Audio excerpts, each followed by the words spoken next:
preziose e parlo in particolare di Laura Imone, che forse alcuni di voi hanno già avuto modo di conoscere. Laura è stata nostra ospite in un talk in primavera.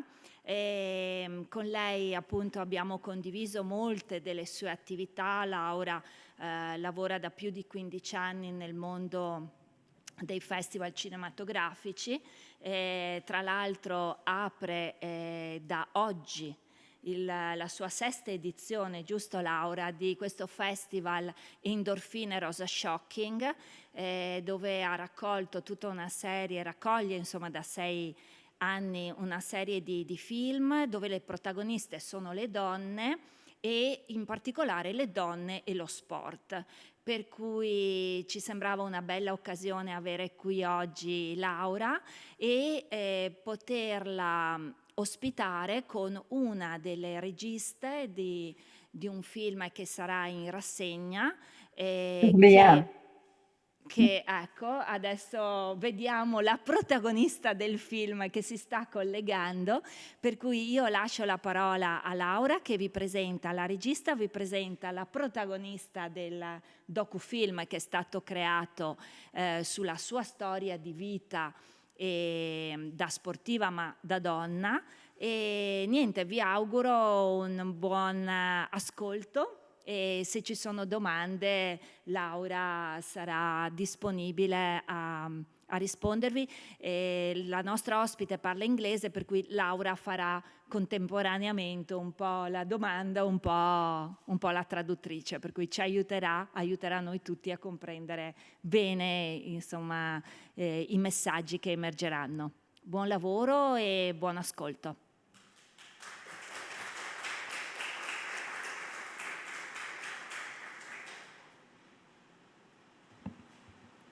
Buon pomeriggio a tutti, benvenuti. È un piacere essere di nuovo qui, ospite di Ca' Foscari. Ci eravamo visti in aprile, in maggio, e sono felice di essere qui proprio oggi, che è la giornata inaugurale del mio festival. È altresì un onore poter essere circondata da 2 donne così speciali che vi presento subito. Alla mia destra abbiamo Leanne Sides, che è la regista del film che presenteremo domani, un cortometraggio dedicato a Myrtle Simpson, che invece vediamo in collegamento direttamente dalla Scozia, che è stata la prima donna ad attraversare la calotta polare della Groenlandia, per cui questa è una delle cose che ha fatto nella sua vita. Adesso tra un po' ci racconterà di più di tutte le sue imprese. È una donna speciale, estremamente endorfinica, come tutte le altre protagoniste dei film che presento.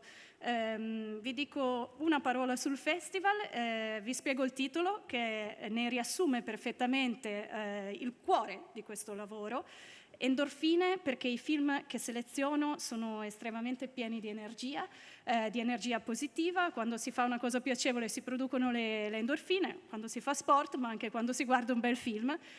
Quindi è un augurio per il mio pubblico di produrre tante endorfine venendo a vedere questo festival, ma è anche appunto collegato allo sport, perché le donne protagoniste sono delle grandi sportive e delle persone che grazie allo sport sono riuscite ad affermarsi anche dal punto di vista personale. Sono persone che non sono un rosa cipria, ma sono di un rosa shocking, perché i film che presento sono sempre dei film provocanti e che spero vi facciano riflettere su tante delle tematiche contemporanee. Non rubo altro tempo alle nostre ospiti e quindi iniziamo questa nostra chiacchierata. So first of all, I want to give a very warm welcome to the guests today. So Leanne, very nice to have you here. Thank you so much for joining us. And to Myrtle. Myrtle, it's an honor to have you there. We have the audience here very eager to start hearing about your stories. We will start with Leanne, who will introduce her work, and then we'll move on to you. I just need some time to translate back and forth between English and Italian, so please bear with us. There will be a bit of Italian, but also some English. Leanne, how did you meet Myrtle, and why did you decide to tell her story? Sorry, thank you. I met Myrtle while I was working on a project with her son, her second son, Bruce. And and they were filming in Banff. And Bruce happens to be an incredible skier. And someone asked him, how are you so good? And he said, well, I come by it honestly, both of my parents are polar explorers. And as a documentary filmmaker, I was left speechless. I had never heard of that. I knew enough about the history of polar exploration that I knew there was one couple that were Lord and Lady Fine, who were a married couple who were polar explorers, and I had never heard of Myrtle and her husband Hugh. Allora, io le ho chiesto come ha conosciuto Myrtle e perché ha deciso di raccontare la sua storia. Allora, Myrtle l'ha conosciuta collaborando per un progetto, mentre stava lavorando ad un progetto con il secondo figlio di Myrtle, che è un incredibile sciatore. Era talmente bravo che lei gli ha chiesto: ma dove hai imparato a sciare in questo modo? È rimasta profondamente colpita da questa persona e lui ha detto: beh, sai, entrambi i miei genitori sono degli esploratori polari. Quindi da documentarista Leanne è rimasta profondamente colpita da questa cosa e soprattutto dal fatto che ci fosse una coppia che insieme era partita per delle esplorazioni e quindi è rimasta subito intrigata e ha deciso di volerne sapere di più. And then how did you proceed in reconstructing the key moments of her life and working together to prepare the materials for the documentary? Because after you met the son and you got intrigued, how did you move on? So I asked Myrtle if she would be interested in doing a film. I did some research. No one else had done a film about her. And it just so happens that Myrtle's husband, Hugh, was a wonderful photographer and documented their journeys in still photography extensively. They have an archive of over 4,000 images from their various expeditions and travels. And they gave me access to all of the archives. So I had, between Myrtle's telling of the story and the images from the Simpson archives, I had the materials to make the film. Wow, Yeah. That's great. Quindi le ho chiesto che dopo che ha sentito appunto parlare di Myrtle, qual è stato il processo, come è riuscita a ricostruire i momenti chiave della vita di Myrtle e come hanno lavorato insieme per preparare questo documentario. Allora mi ha detto che appunto il primo step è stato conoscere Myrtle, farsela presentare di persona e chiederle se aveva voglia di lavorare con lei per questo documentario. E Myrtle è stata entusiasta da subito e tra l'altro l'altra cosa che ha giocato a loro favore è stata il fatto che il marito di Myrtle, Hugh, è un bravissimo fotografo, per cui mentre facevano queste spedizioni ha sempre documentato passo passo quello che loro facevano. Per cui Leanne ha avuto accesso a questo archivio fotografico di 4.000 scatti che insieme ai racconti di Myrtle di persona le hanno fornito tutto il materiale per poter creare questo documentario. And what is the sports value that you think is most powerful in Myrtle's story and in your life? Because at the end, the festival is all about sports. So. Right. I mean, that's such a huge question. I think one of the most impactful things that I've learned from Myrtle is to explore all your life. She often tells people, go and have yourself an adventure and experience things and get outside your comfort zone. Learn new things. You don't have to be great at something to enjoy something. And so she's always encouraging people to, in community, that's another very large part of what Myrtle is about. She's very much about bringing the community together and experiencing nature, experiencing the outdoors, and I guess maybe pushing yourself, past what you would normally feel comfortable doing. Allora, le ho chiesto qual è il valore sportivo che lei ritiene più forte nella storia di Myrtle e nella sua vita. E lei mi ha risposto in modo meraviglioso dicendomi che una delle cose che ha imparato da Myrtle è stato soprattutto il fatto di esplorare sempre, di dedicare la vita all'esplorare. E esplorare sia in senso fisico, sia in senso anche personale. Quindi andare sempre oltre quelli che sono i propri limiti, cercare di uscire da una zona di comfort che è chiaro che ci fa stare bene ma non ci fa progredire. Ma non fare solo questo individualmente, per Myrtle è altrettanto importante riuscire a creare una comunità, riuscire a motivare le persone intorno a lei in modo da fare le cose insieme. E non è necessario, secondo Myrtle, essere professionisti in qualcosa o saper fare una cosa benissimo per poterla fare. L'importante è fare il primo passo. Si può tranquillamente imparare anche strada facendo, ma l'importante è dare questa spinta iniziale ed andare. Ecco, questa è la cosa che l'ha toccata di più in tutto il periodo che ha trascorso insieme a Myrtle. And one last question, and then we'll move on to the protagonist of this story. If you had to summarize the film in one sentence, which would it be? A sentence. I'm listening, Leanne. Are you waiting for my answer, Myrtle?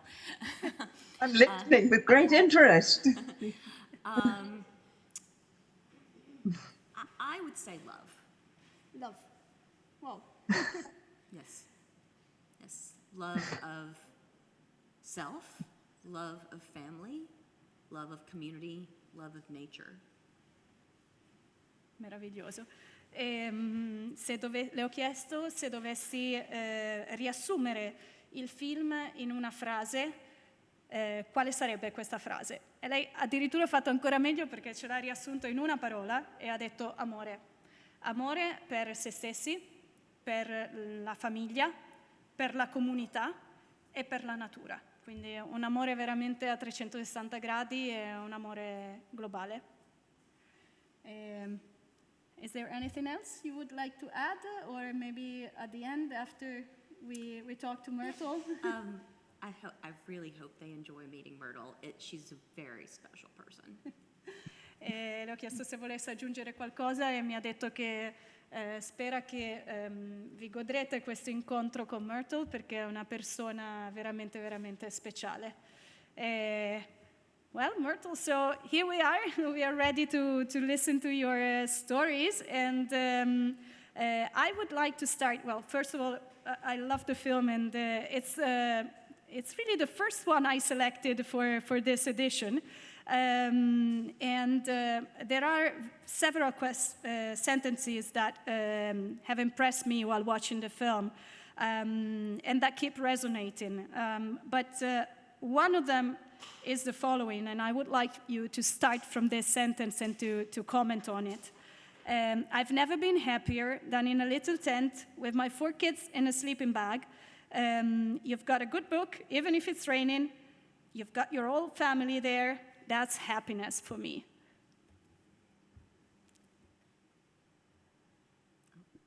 Am I to answer? Was Leanne to handle it? Well, I think it is a place to be happy. I think the word tent is important because you don't need much more than a tent. You don't really need plenty of money to buy a grand house and things like that. If you've got your family, well, that comes into what Leanne was saying, I suppose, about love. If you've got everybody you love in the tent with you, what more could you possibly want? Fair enough. So not even the rain can ruin such a day. Well, it's more important that, well, I'm not answering the question, I suppose. I think the main thing in life is your family, is the family, and that you don't need much to be happy with. You need to be friendly. You've talked about love already. Well, you want plenty of that, particularly if it's Scottish weather. And that is the happiest thing I can think of. Fantastic. Ho detto a Myrtle che nel film, che spero che verrete tutti a vedere domani perché è veramente una chicca imperdibile, ci sono tante frasi che mi hanno profondamente colpita e che continuano a tornarmi in mente. È stato uno dei primi film, tra l'altro, che ho selezionato per questa edizione. E, una di queste è la seguente. A un certo punto del film la protagonista dice: io non sono mai stata più felice di quando sono stata in una piccola tenda circondata dai miei 4 figli in una sleeping bag, in un sacco a pelo. Avevo con me un buon libro, anche se pioveva non mi importava niente, ero circondata dalla mia famiglia e dalla natura. Quella per me era la felicità. E quindi le ho chiesto di partire da questa frase e di commentarla.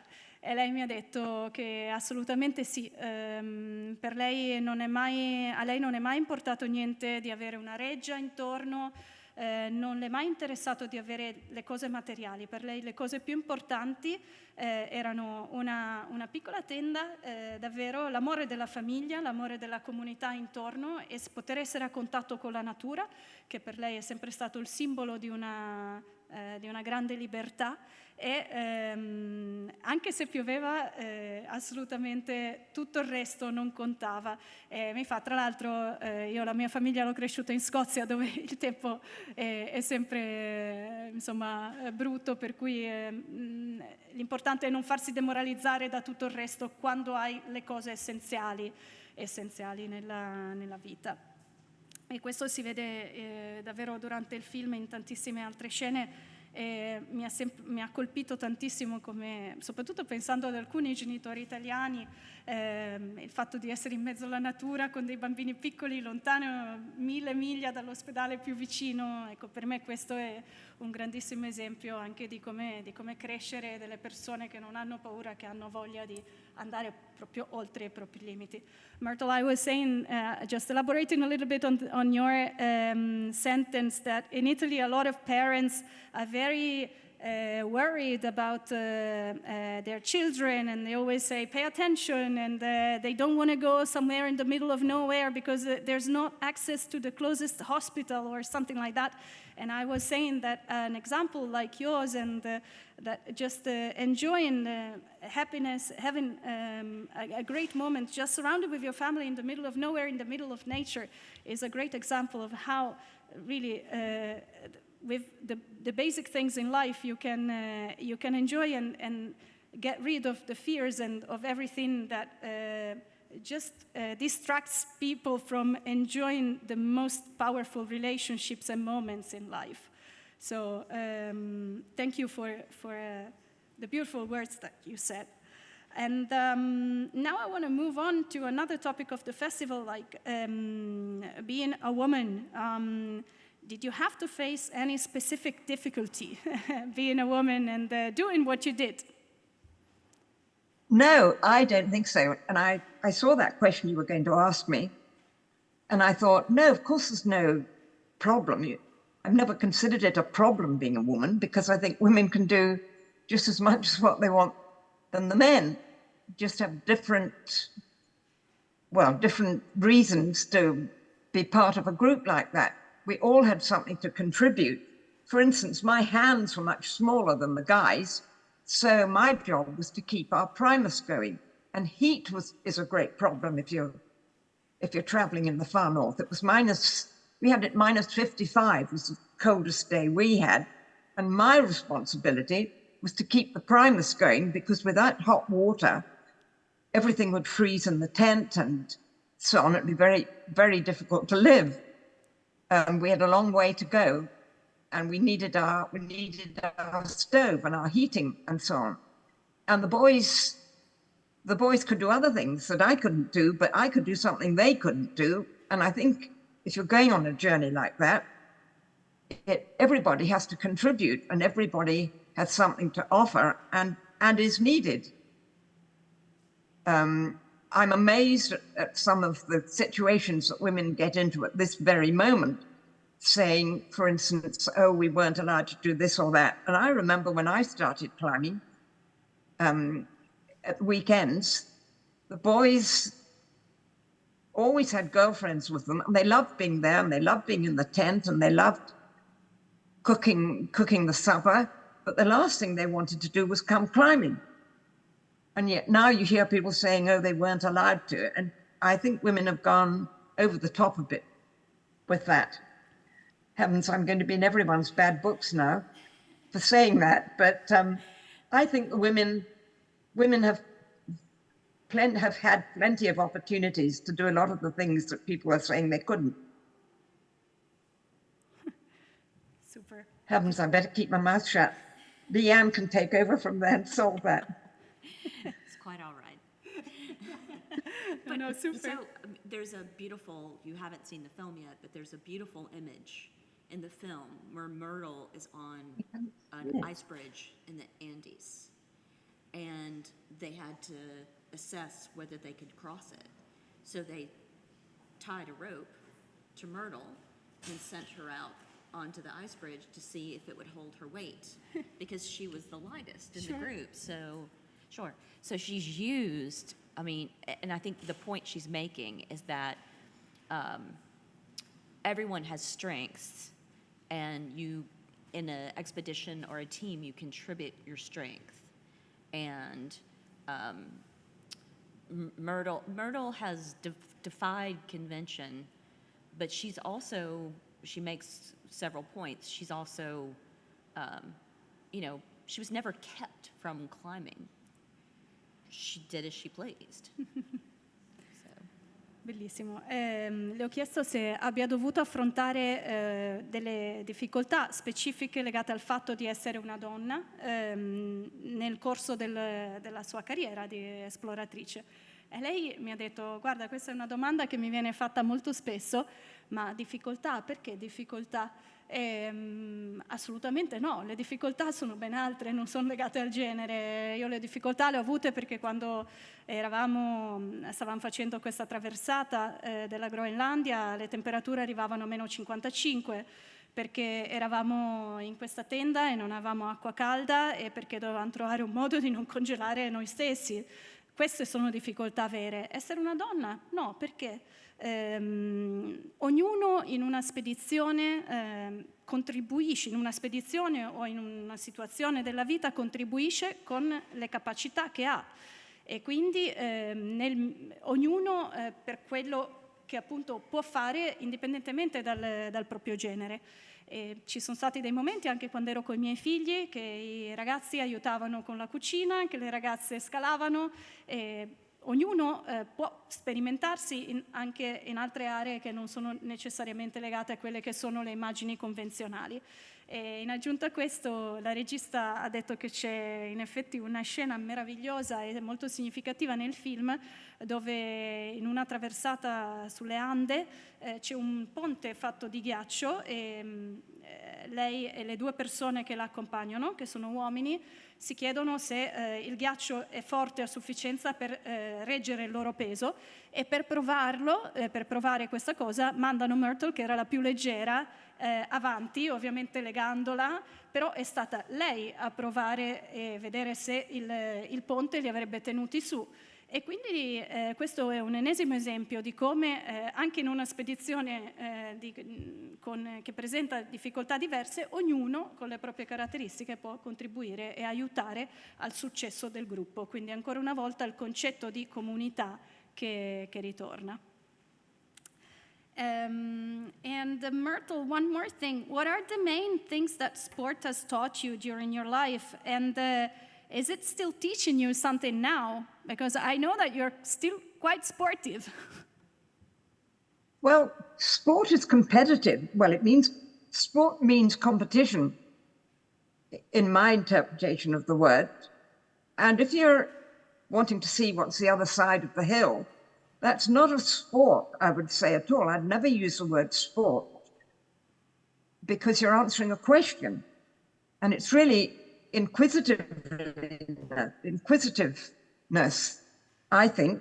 I think that the sort of explorers, using the word like that I like to meet, are ones that are settling a question: what is over the other side? You're not trying to get there faster or quicker or anything like that. And I think it's a shame at the moment that so many people are wanting to make journeys into the Arctic or things like that, but it's all competitive. We didn't jump up and say we're going to be the first. We said, I wonder if we used a different sort of sledge, or I wonder if we did something different, we could be as clever as Nansen in making a journey. I don't consider I'm sporty particularly, although I love I love skiing, and I think that is well, that's beside the point. I've wandered, but I don't think you should use the word sport when you're considering exploring. And I'm sorry you haven't seen the film yet. Perhaps Leanne can answer that. But I think that our journeys anyway were to answer a question. And I can look at a map and I think, my goodness, I wonder, does that river flow up or down, or what would be the best way? Would it be a kayak you should use? It's answering questions, and then you're thrilled when you find that you've got it right.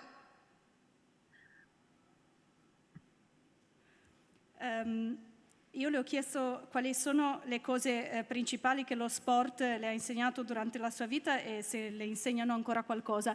E lei mi ha detto che in realtà nella carriera di un'esploratrice lo sport è più che altro un mezzo per raggiungere un risultato, nel senso che se sei una sportiva, lo sport è competizione, quindi devi raggiungere un risultato e lo devi fare in modo che sia più che tu sia il più veloce rispetto a tutti gli altri o il più bravo, però di solito è legato sport è legato al concetto di velocità. Mentre quando sei un esploratore la domanda è più che altro che cosa c'è al di là di quella collina e come faccio a trovare il modo per superare quella collina, che poi sia con un kayak, che sia sciando, che sia con una slitta. Allora questo fa parte di mettere in gioco tutta un'altra serie di tecniche, quindi il suo modo di intendere lo sport è un po' diverso da quello di un atleta, per cui dice: mi dispiace che non avete ancora visto il film, ma quando lo vedrete capirete esattamente che cosa intendo, perché nel mio film vengono messe in gioco tutta una serie di discipline sportive. Infatti la vediamo che fa arrampicata, la vediamo che fa fondo, la vediamo che scia, la vediamo in tante versioni diverse, che cammina in mezzo ai ghiacci, la vediamo in tante versioni diverse, ognuna una faccia diversa dello sport, ma appunto sport inteso più come modo di esplorare. And Myrtle, if you could go into a time machine and live again just one moment of your life, which would it be?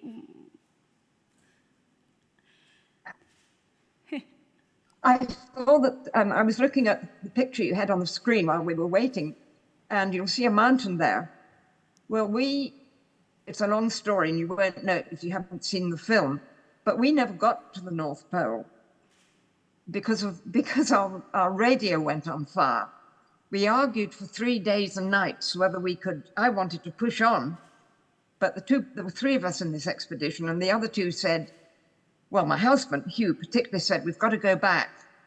And I thought that Roger, the third of us, would be on my side because he thought like I did. However, Roger was on Hugh's side too, so we had to try to get back onto the land. We were skiing, we were trying to get to the North Pole, which was in those days solid ice. We were on the ice cap. Anyway, we turned around, we made our way back, and we were getting closer and closer, and I thought, hooray, one more little rise and we'll see where we're going. And we were too late. There was water between us and that hill that you had on the screen. Water. We couldn't get over the water. our only way of traveling was over ice. Well, the only thing we had to do was to see how quickly or how long we actually could be in our situation.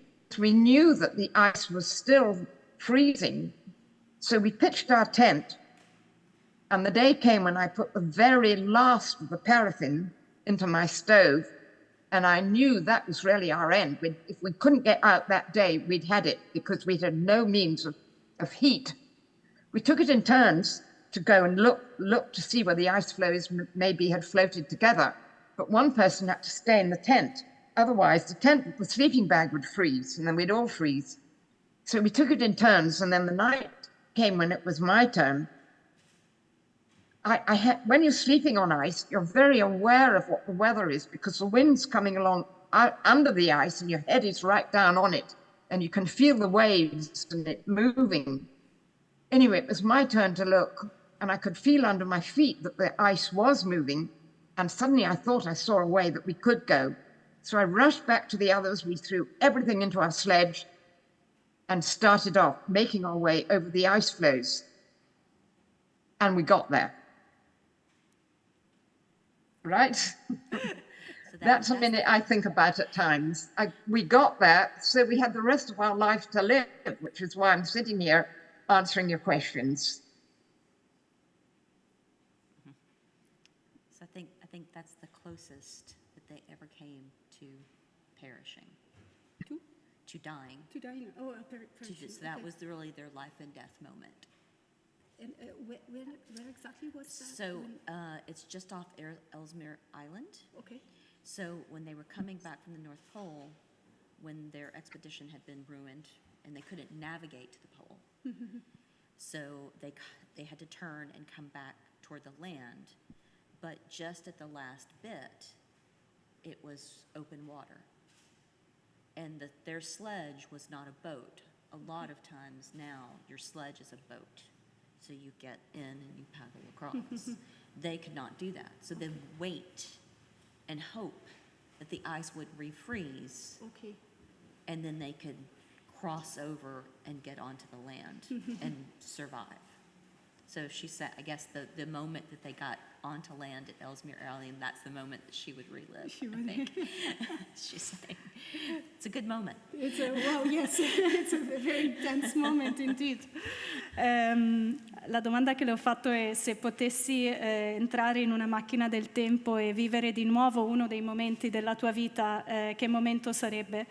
Lei mi ha parlato di un momento molto particolare in cui durante questa spedizione con la persona che poi appunto è diventata suo marito e un altro ragazzo stavano rientrando dal Polo Nord che in teoria avrebbero dovuto raggiungere via acqua, ma non sono riusciti a raggiungerlo via acqua.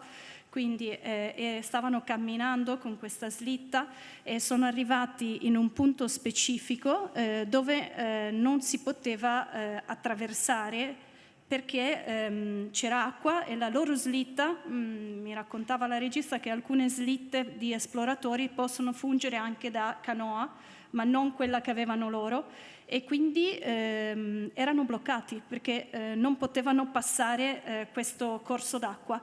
Per cui l'unico modo per sopravvivere è stato quello di a turno, di darsi i turni mentre gli altri si riposavano e di controllare e verificare se l'acqua si congelava per permettere loro di passarci sopra, e si congelava ovviamente in modo abbastanza spesso per poterci passare col loro peso.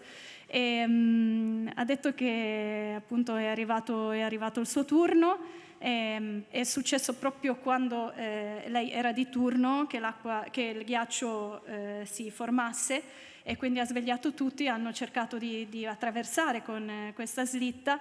Alla fine si sono bagnati un pochino, ma quantomeno sono riusciti a raggiungere la terraferma, diciamo, che comunque era sempre fatta di ghiaccio. Ecco, ha detto che lì hanno capito che se l'erano cavata, che non sarebbero morti, ed è stato un momento estremamente forte. Mi ha detto se io tra tutti i momenti della vita ne dovessi proprio rivivere uno, quello per l'intensità, per la gioia di avercela fatta e di essere riusciti a superare un momento difficile, sarebbe proprio quello. Mamma mia.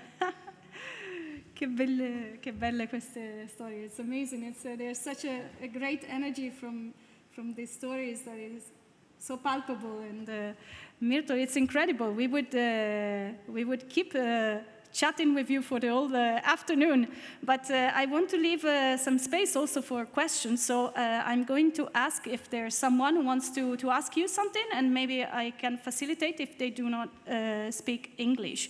Le ho detto che sarebbe bellissimo poter continuare a parlare con lei tutto il pomeriggio perché ha sicuramente un sacco di storie che potrebbe raccontarci, ma vorrei lasciare la parola anche a voi se avete delle domande specifiche da fare. Se avete bisogno di una mano per la traduzione, altrimenti se volete venire qui a farle direttamente a Myrtle sarebbe bello, così può conoscere anche voi. E mi raccontava la regista che Myrtle ha sempre fatto tante cose per i giovani, che adora collaborare con le persone giovani, per cui sono sicura che le farebbe piacere conoscervi. I was telling them that, Myrtle, you've always been very keen to work with young people, and the audience here today is mostly made by young students of the University of Venice, and that you would be delighted to hear also from them. So let's see. Italian audiences are a little shy sometimes, but let's see if we have some questions. But could you tell me if have they seen the film yet? No, I'm the only one who's seen the film because I selected it, but it's not been screened in Italy yet. So the first screening is tomorrow. But yeah, I'm sure they but have. They don't really know what we're talking about then. Well, I suppose that they prepared before coming to the talk. Anyway, well, you have to explain to them that it was just a time when there's been a lot of interest in getting to the North Pole, and there were various people trying at that moment with great backups from countries and so on. We thought it only was worth giving it a go if we could by any chance do what Nansen did exactly 100 years ago. His book had just been republished in English, and I had a copy of the book. And I thought, gosh, I wonder if we could do this with what we have nowadays compared to what he had. So that was why we tried to do this. We had other friends at the time trying to get to the North Pole, but they had Canadian Air Force help and things like that. Our idea was, could we just go as if we were going out weekend in the mountains, completely self-sufficient, and that's what we were trying to do. And what is this book? Have their questions. So there's an explorer, Fridtjof Nansen, and he was turn of the century. He was Norwegian, and he purposely sailed the ship into the ice, and then waited for the thaw to see if they would survive, where this ice would kind of spit them out on the other side. He is the first explorer, Western explorer at least, to define Greenland as an island. Okay. We did not know that Greenland was an island. So he, I think, both circumnavigated Greenland and also crossed it. So when they made their crossing, they crossed in the path of Nansen, which is Myrtle's hero, Fridtjof Nansen. Okay. Very famous. And then he went on to be one of the heads of the University, St. Andrews, maybe? Myrtle can correct me. But he ended up, he did many, many expeditions. And then I think he was the only non-British member of the British British Climbing Club or British Explorer Club or something. It was a very big deal. Ok. Yeah. Quindi Myrtle ha detto per darvi giusto un po' più di background sul film che andrete a vedere, che la sua impresa principale, che appunto è stata quella di attraversare la calotta polare della Groenlandia, è stata ispirata da un libro che è stato pubblicato a inizio secolo da questo esploratore norvegese, che è stato il primo occidentale a circumnavigare la Groenlandia e a definirla come isola e a scoprire che si trattava di un'isola e anche ad attraversarla da una parte all'altra. E questo per Myrtle è stato un libro di grande ispirazione e quando appunto si è trattato di intraprendere questa sua avventura e questa sua impresa, ha deciso di seguire un po' nelle sue orme e di provare a vedere se riuscivano a farlo però appunto via terra e non attraverso, non con l'ausilio di una barca. E mi diceva la regista invece che questo esploratore norvegese poi è entrato anche a far parte di questa associazione di esploratori inglesi ed è stato talmente famoso da essere l'unico occidentale straniero in terra inglese. Ci sono alcune domande, se no continuiamo, io ho ancora qualche domanda da fare ad entrambi. Però. We have one question from one student, just 1 second.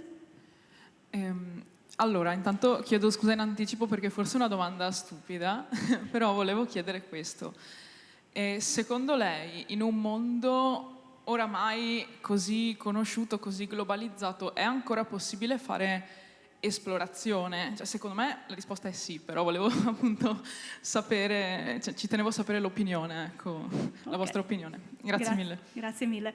So this young lady is saying, I want to excuse myself maybe for the stupid question, but for in such a globalized world, is it still possible to make new discoveries, to explore? Oh yes, there's plenty of the world that isn't known. I was very lucky that I'm old enough to have been climbing when a lot of the mountains hadn't been climbed, but there's plenty of Arctic regions particularly. But at the moment, what people should really be knowing about the Arctic is, of course, this could be the difference of our complete future. If our world is heating up the way it is, it's making the Arctic regions, north and south, turning into water instead of land, and 3/4 of the population of the world will have to come to Europe because they'll be able to live in the water rather than the solidarity of the North and South poles. So suddenly, all these young students in front of you should be considering that very, very subject, because we must keep the world colder or else we won't have a future to think about, and they certainly won't. So thinking of the Arctic is particularly important at the moment. And most of the world, and I'm sure a lot of Italians are there too, scientists desperately trying to find ways of not letting the world get any warmer. I bet there's some research in the university behind you that's heavily involved in that. But funnily enough, people are still not all that sure who did get to the North Pole first. It's still been argued. And I find that when you get old like I am, you rely very much on your grandchildren and your great-grandchildren to keep you on your feet. And I was thinking once, quite recently, weren't we lucky to get towards the North Pole? And I was given a medal for it just quite recently in Britain. Anyway, my great-grandchildren were visiting me, and one of the boys, who I think was 4 or 5 at the time, said, "Granny, could we see your medal, your treasure? I know you keep it under the bed." So I said, yes, you can get it out. So he did, and he undid it and was holding it in front of it. And he said, Granny, you didn't deserve this. You shouldn't have got this. And I said, what? You don't talk to your granny like that.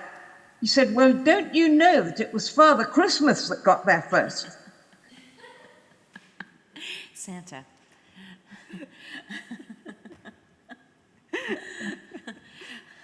Fantastic. It's very, very typical of the Simpson family. They're not impressed with much.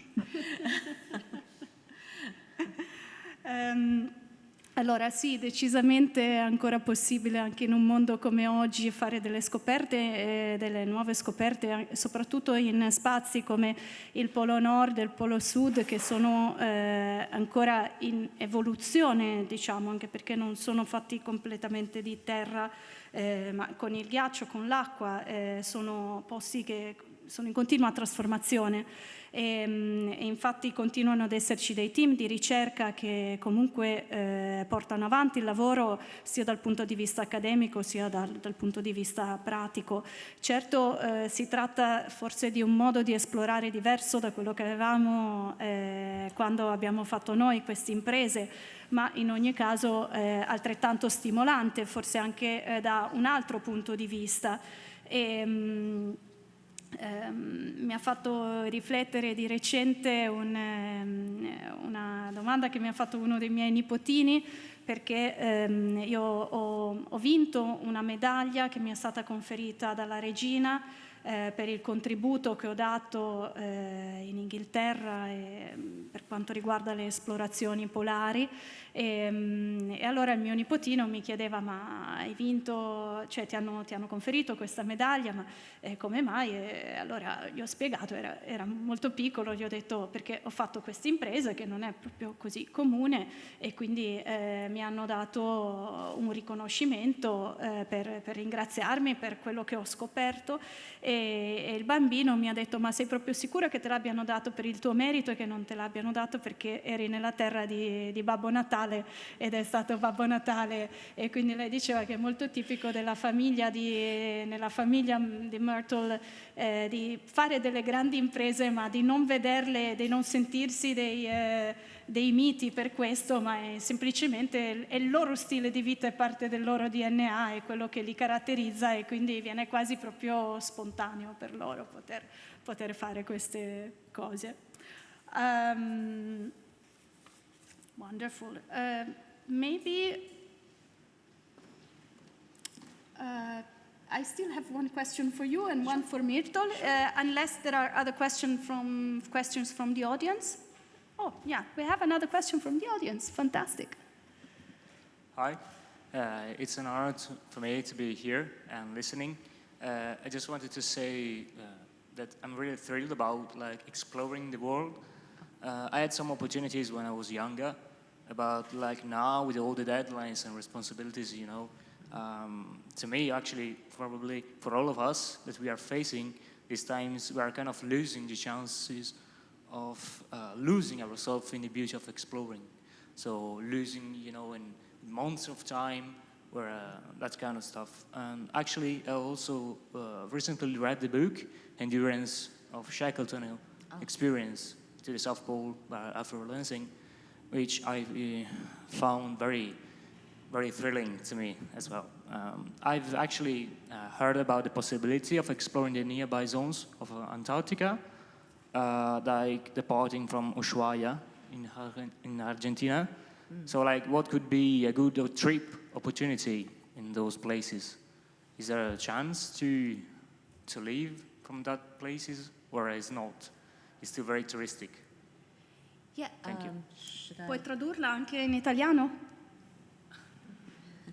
Sì, e volevo dire che mi fa piacere essere qui, sono molto emozionato dall'idea di esplorare il mondo.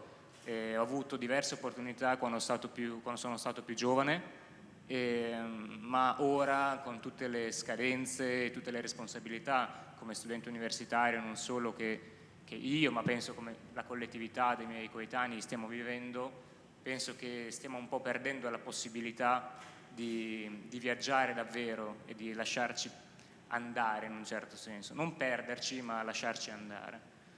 E quindi aggiungo anche che ho da poco finito di leggere il libro di Endurance, un viaggio al Polo Sud di Alfred Lansing, e l'ho trovato veramente bellissimo, anche quando si parlava, questo lo aggiungo in italiano, mi è venuto in mente adesso, quando si parlava della situazione in cui i ghiacci si scioglievano e poi si ricongelavano durante la notte e non si sapeva se si riusciva a raggiungere la baia successiva. Era un momento, insomma, di vita o di morte, ecco, in cui la vita era appesa a un filo e non era nelle tue mani il futuro, in un certo senso. E quindi la mia domanda era, so che ci sono delle possibilità di partire verso in direzione dell'Antartica, che partono dalla città di Ushuaia in Argentina, e volevo sapere se esistono delle spedizioni in un certo senso, oppure se è solamente un viaggio turistico o no. Grazie. So this is something that Myrtle and I have discussed before. There are still opportunities for exploration. Lots of countries have mountaineering clubs or polar clubs. Myrtle and Hugh actually founded the Scottish Polar Club. And they often offer small amounts of money to young people so that they can go and explore. So you would submit a proposal and ask them to fund it. And again, you haven't seen the film, but one of the things that Myrtle did was she often collected plant samples for botanical collections around the world, for museums around the world. And so then she would bring these back. The museums would pay for these because it's very difficult to bring back flora and fauna from the Arctic. So and you can go to the museum in Scotland and open drawers and see things that Myrtle herself brought back in these excavations and these expeditions. So there are opportunities for, particularly I think for young people. And what Myrtle was saying earlier is that unfortunately, as some of the Arctic regions are melting, it is in fact opening up new opportunities to then explore by kayak or by foot, particularly in Russia and that area.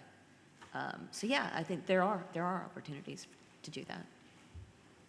Sì, ci sono decisamente delle opportunità, è possibile, per esempio, delle possibilità per esplorare queste zone. Ci sono per esempio tante associazioni che aiutano i giovani che vogliono intraprendere questo tipo di carriera. Myrtle e suo marito hanno fondato il Club degli esploratori della Scozia, per esempio, e periodicamente danno un aiuto, un sostegno anche economico per permettere ai giovani che vogliono intraprendere questo percorso di poter muovere almeno i primi passi. Inoltre una cosa che ha fatto Myrtle, ma che comunque continua a essere di grande attualità, mentre esplorava, raccoglieva degli esempi di flora locale perché potessero essere catalogati all'interno dei musei. E ancora adesso in Scozia diversi musei di storia naturale hanno dei samples, degli esempi che lei aveva raccolto. Per cui questa è un'altra possibilità eventualmente, perché questa ricerca non è mai finita. Un'altra cosa invece che è legata al riscaldamento globale è che in alcune zone, specialmente della Russia, al Polo Nord, si stanno sciogliendo grandi aree di ghiaccio e quindi diventa un po' più accessibile poterle esplorare via acqua con kayak o con piccole imbarcazioni. Quindi sì, il mondo è in evoluzione e c'è sempre posto per nuove esplorazioni.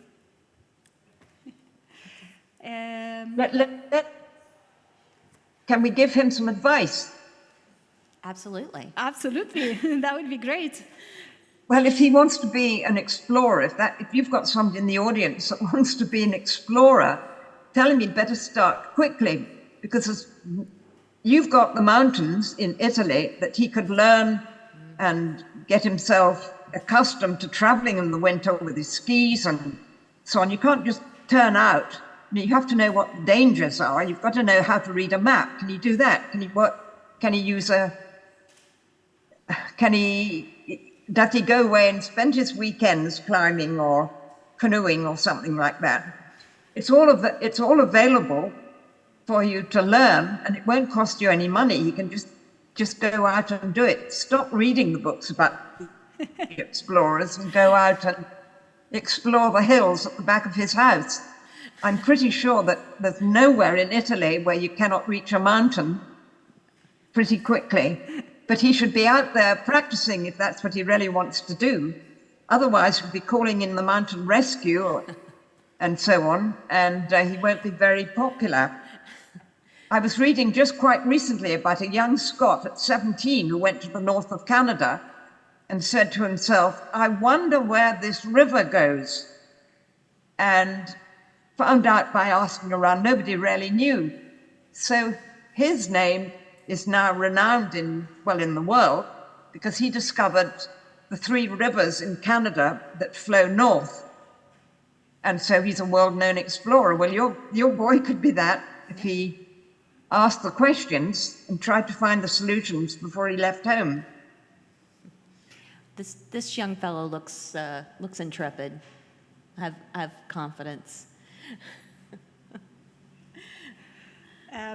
Quindi Myrtle ha chiesto se vi poteva dare dei consigli, se per caso nell'audience c'è qualcuno che vuole diventare un esploratore.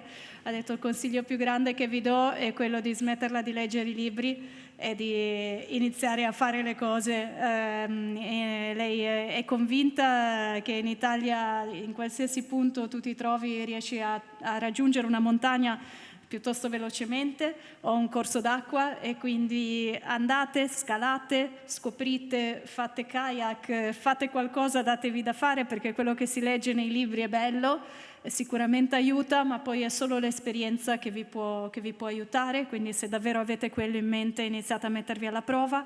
E d'altronde leggevo di recente di questo esploratore molto famoso in Canada che comunque ha iniziato a 17 anni perché si trovava in questo posto che lei l'ha anche menzionato ma non me lo ricordo, dove c'era questo corso d'acqua e si è chiesto vorrei sapere da dove nasce, e così ha scoperto una parte che ancora nessuno aveva esplorato. Per cui è tutta una questione veramente di mettersi in gioco sempre, e a volte alcune cose succedono anche per caso, o a volte dovevano succedere e il caso non esiste, però l'importante è fare quel primo passo. And Myrtle, I still have one question, because I discovered just by chance by talking to Leanne that you were brought up in India, and I didn't know that. So can you tell us what that experience? Because you were very young when you were there, and what is left of that experience? Has it marked your path somehow? Well, it's given me a background of mountains. My very first memory is, the first thing I can think about is sitting on a pony on a side saddle, looking out at the mountains while the pony slithered down a steep slope. But I was very lucky that my father was in the army. I was born in 1930, so the world was beginning to think about the Second World War. And my father, English officers were often in the Indian Army, and particularly in the mountains. And because the Brits who were running India at that time couldn't cope with the heat, they would go to the mountains, all of them, moving the parliament and everything into the hills. So it's always been perfectly normal for me to just accept a steep snow slope as being a perfectly good area to travel through. But because my father was in the army, that of course suddenly the war started and all the men went back to Europe. Indian men in the army and Brits working on behalf of the Indian army, or just the British army, were everywhere, all over the world, people were heading for Europe because, well, I don't need to tell an Italian about the Second World War. You were right in it, right from the very, very start. But nobody had remembered that they'd left the wives and children behind in India. So I spent 5 years living in the mountains with my mother and other families like that, the women educating the children, because there were no schools or anything like that until we were remembered at the end of the war and eventually got back to Europe, and then realized when we'd seen what had happened in Europe during the Second World War, that we'd really been living in a little bubble, completely separated from this. But it gave me a tremendous love of the mountains and feeling that I could cope with the mountains. And it has kept me interested in that sort of way of life. I live at the end of a desolate road here. The snow will be coming. I was just looking out of the window this very minute because suddenly the snow looked as if it wasn't very far away. So my life has always been skiing and coming to Italy often to run ski races for kids and things like that. Because the mountains are really the place I like to be and feel quite at home in, because I spent my childhood there. I don't know if that answers your question. I see, yeah, absolutely. Ho chiesto a Myrtle se ci poteva dire un po' di più di una cosa che in realtà non traspare dal film, ma che ho scoperto parlando con Leanne prima. E Myrtle è cresciuta in India e le ho chiesto che cosa le ha lasciato questa esperienza e se lo ricorda, perché ha passato i suoi primi anni in questa terra. E lei ha detto assolutamente è stata un'esperienza che ha profondamente segnato la persona che poi sono diventata. E suo papà lavorava nell'esercito, era un ufficiale dell'esercito, quindi era stato mandato in India e le temperature erano molto alte, per cui gli ufficiali venivano mandati anche per potersi esercitare in stazioni di montagna, in posti di montagna dove le temperature erano più adatte a persone anche che arrivavano dall'Europa, e per cui lei si è ritrovata a crescere in mezzo alle montagne ed è lì che è nato il suo grande amore per le montagne, per la natura. È cresciuta in un contesto in cui non c'erano scuole e tra l'altro poi suo papà è stato richiamato in patria perché Myrtle è degli anni 30 e era scoppiata la seconda guerra mondiale, quindi invece le mogli e i bambini sono rimaste in India, per cui lei si è ritrovata da sola con sua mamma, con i suoi fratelli.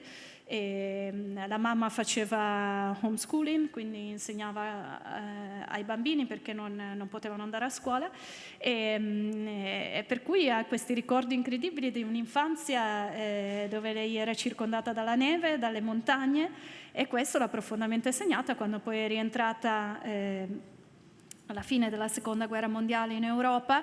Per lei la montagna è rimasto il posto in cui si sente a casa, ha sciato tutta la sua vita, scia ancora. Quando io ho selezionato il film, l'avevo detto a Leanne, mi ha detto ti rispondo, siamo molto felici, e ho avuto modo di parlare anche con Myrtle, anche se era via questa settimana perché era in settimana bianca, e quindi per lei lo sci e la montagna, la neve sono fondamentali, e deve questo appunto ai ricordi di infanzia legati proprio all'India.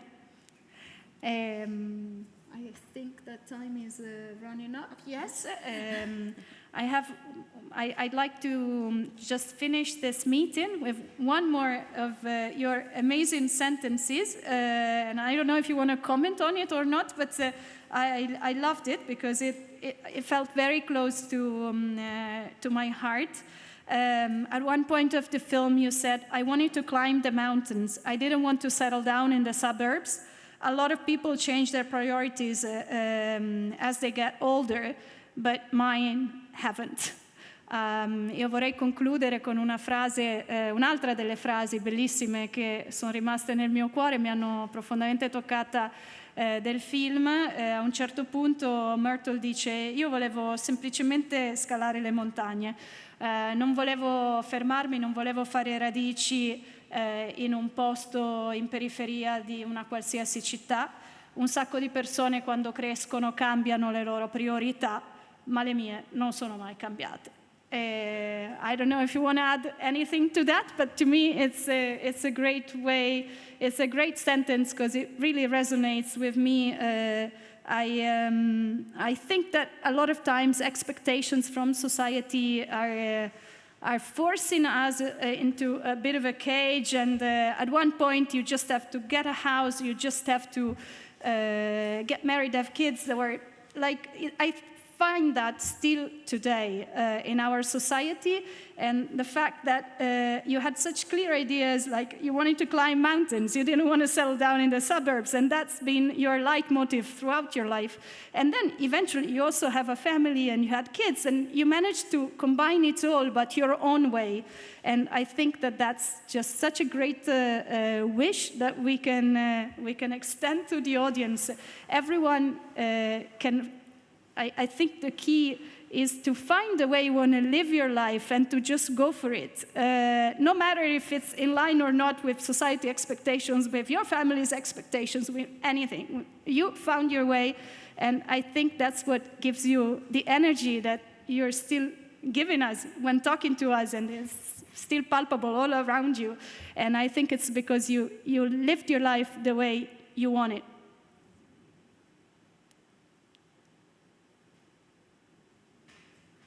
Can I say something?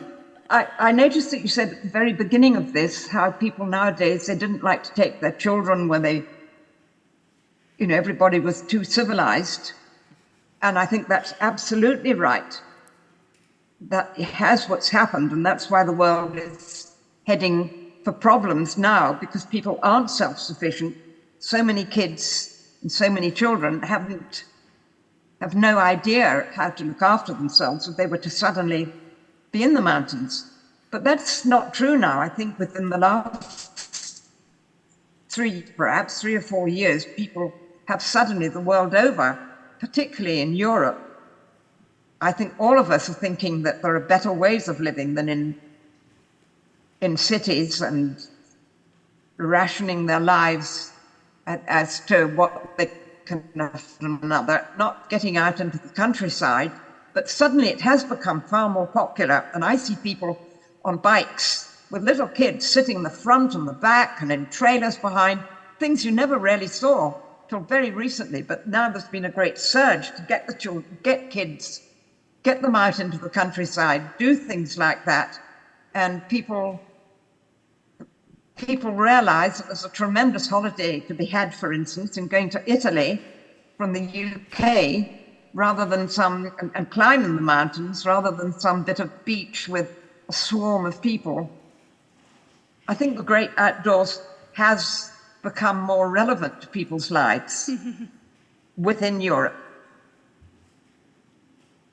True. Yeah. Absolutely.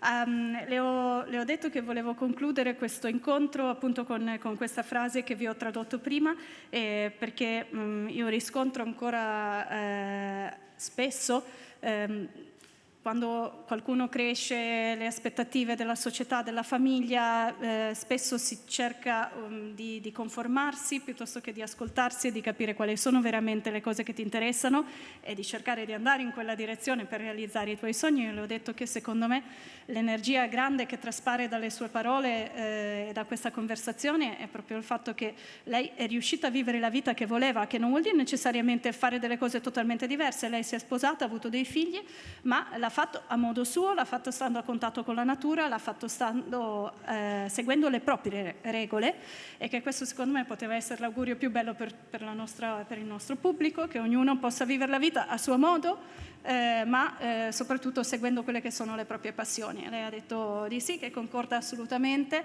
e che soprattutto ultimamente, forse anche grazie al Covid, le persone in Europa stanno riscoprendo una nuova dimensione di stare a contatto con la natura. È diventato sempre più importante poter anche vivere un po' con i ritmi, riscoprendo i ritmi della natura, e quindi si augura che questo trend possa continuare, perché secondo lei è un trend che porta verso la felicità. Myrtle, unfortunately, time is up. We would keep chatting with you for many more hours, but we have to go. So on behalf of the University of Ca' Foscari and of all the students here, I thank you very much for the time you dedicated to us this afternoon. It was a great pleasure to meet you. I hope that one day we can meet also in person. We gave you a festival bag. This year is the first year that we have festival bags, so I'm extremely proud, and Leanne will bring one to you, so you can be with us in spirits, and tomorrow I'm sure that the students will come and watch your film, and if we have more questions or comments, Leanne will bring them to you. And thank you so much. It was a great honor to have you here. And thank you so much also to Leanne for sharing your amazing stories with us and for bringing Myrtle's stories alive. Thank you. Thank you so much for having us.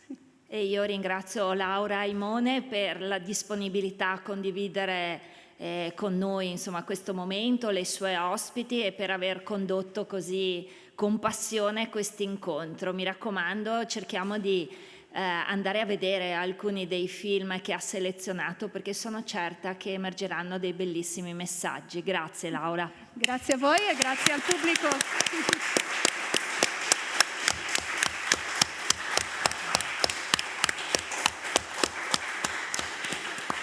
Se volete trovate appunto il programma di questa settimana, e vi ricordo che il festival inizia stasera.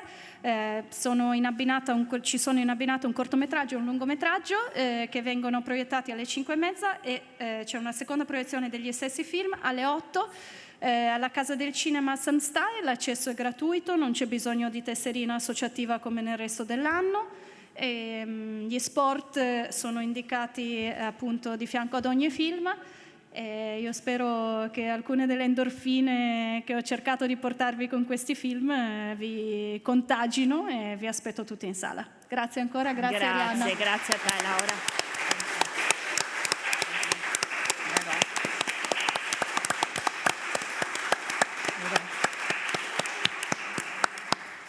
Thank you very much, Myrtle.